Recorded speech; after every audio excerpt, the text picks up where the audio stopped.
నిఘా5 న్యూస్కు స్వాగతం సుస్వాగతం.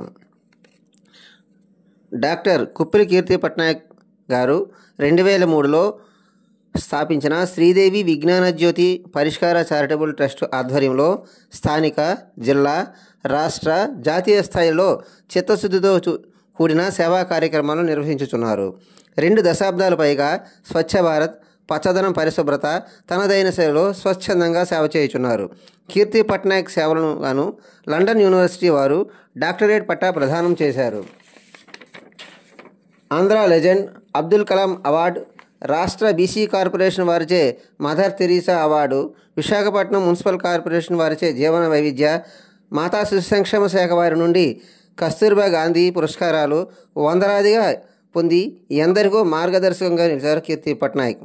అంతేకాక ఈరోజు తన ఖాతాలో అంతర్జాతీయ ప్రభుత్వ మానవ హక్కుల సంస్థల పురస్కారం వన్జా అవార్డును కైవసం చేసుకున్నారు. ఇదే ఆమె సేవా స్ఫూర్తికి ఘనమైన నిదర్శనం.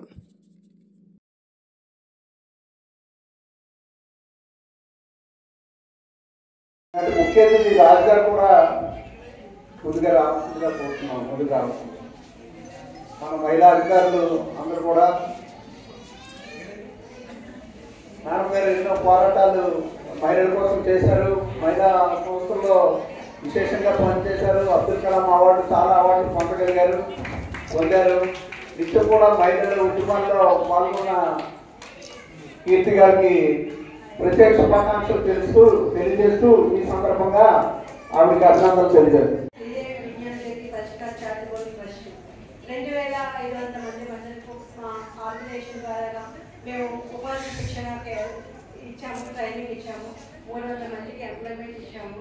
అట్లాగే ఈరోజు మహిళా ఎలిమినేషన్ ఆఫ్ వైలెన్స్ డే, ఇది మంచి ఏరియాషిప్. అంటే ఇలాంటివన్నీ మనం సంవత్సరానికి ఒకసారి జరుపుకుంటున్నాం.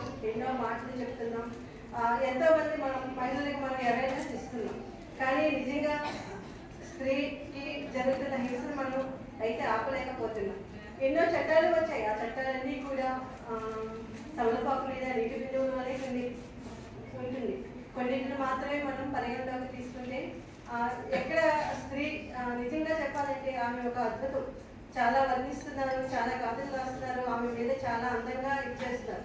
కానీ ఇంటిలో మెయిన్ భర్త భార్య కలిపి కోఆర్డినేట్ చేసుకుంటేనే కానీ ఈ హింసని మనం ఆపలేం. ఎంతైనా కూడా మేల్ డామినేషన్ అనేది ఎంత మంచి స్త్రీకైనా ఉంటుంది. ఎంత బాగా చదువుకున్నా, ఎంత పెద్ద పోస్టులో ఉన్నా స్త్రీయే. ధనికురాలు అవ్వచ్చు, పేదదా అవ్వచ్చు, అంతా స్త్రీ. ఆమె స్త్రీగానే ఉండిపోయింది. ఇది మనం చెప్పుకోవడానికి బాగుంటుంది పేపర్కి, మీడియాకి, కానీ నిజంగా ఆపడం అయితే కొంచెం కష్టమనే చెప్పాలి. ఎన్నో జరుగుతుంది. థ్యాంక్ యూ సో మచ్ అండి, ఈ అవకాశం నాకు ఇచ్చినందుకు.